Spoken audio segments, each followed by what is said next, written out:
we're talking about, the fiscal cliff, the financial crisis, and I appreciate the comment that was made. It's not just a financial crisis, it's a moral crisis, and it absolutely is.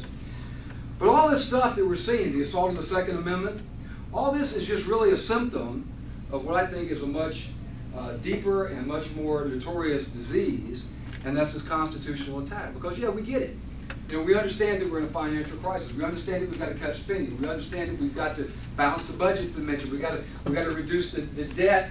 We have to cut programs, and some of that's going to be painful. And of course, we get it. We understand that. But what's got me more concerned than this fiscal cliff that we're heading toward is this constitutional cliff that we're heading toward.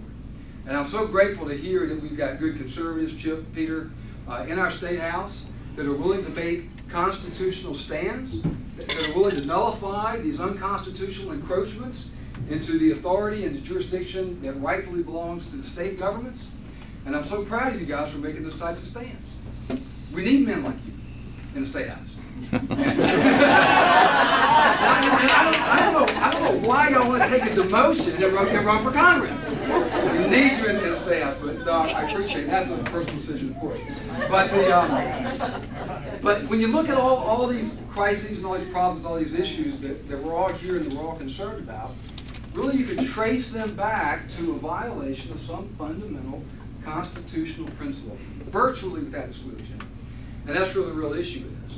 And when, you know, as I said, the Constitution is under assault, and when you have an assault, what do? You call the sheriff, right? And we respond, and I'm so proud. Somebody mentioned Sheriff Cannon. I'm so proud of Sheriff Cannon, Sheriff DeWitt. We've got sheriffs all across the country that are making these same types of stands. Sheriff Mack, Sheriff Joe, I saw on Fox News this morning, the sheriff up in Wisconsin. And you know what they're doing? They're doing what sheriffs do. They're saying, you can't cross this line. You know, we've got to draw a line and a boundary. You can't encroach beyond that. And we're going to stand here, and we're going to protect the citizens that we took an oath to protect. That's in our DNA. That's what sheriffs do. I want to take that same type of an attitude to Congress. You know, George Washington, one of my great heroes, compared government to fire. He said, government, like fire, is a dangerous servant and a fearful master. And you know, if all of us lived back in the colonial days, and we say we had a little log cabin on the hill in the swamp, as it might be here.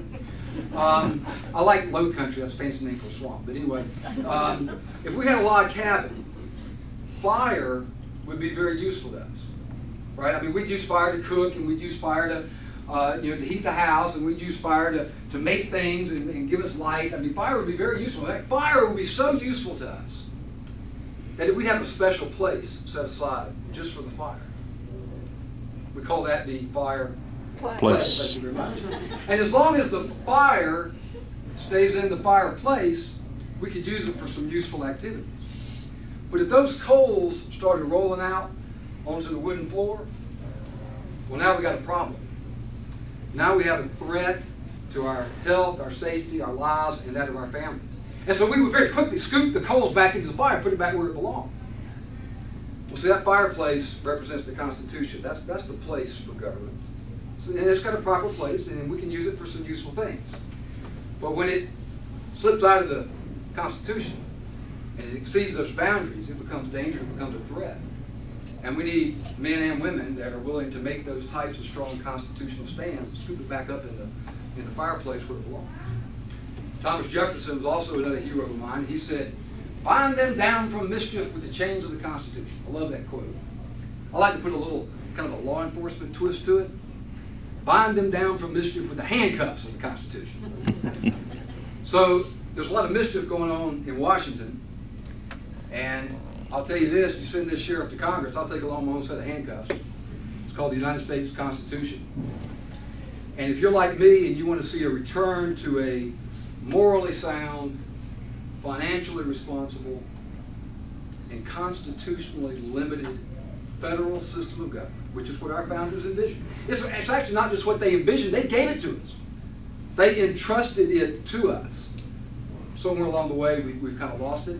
But if you want to see a return to that, call the sheriff, I'll go to Congress, and I'll do what we can so you can't cross this line. Stay in the fireplace. Thank you very much.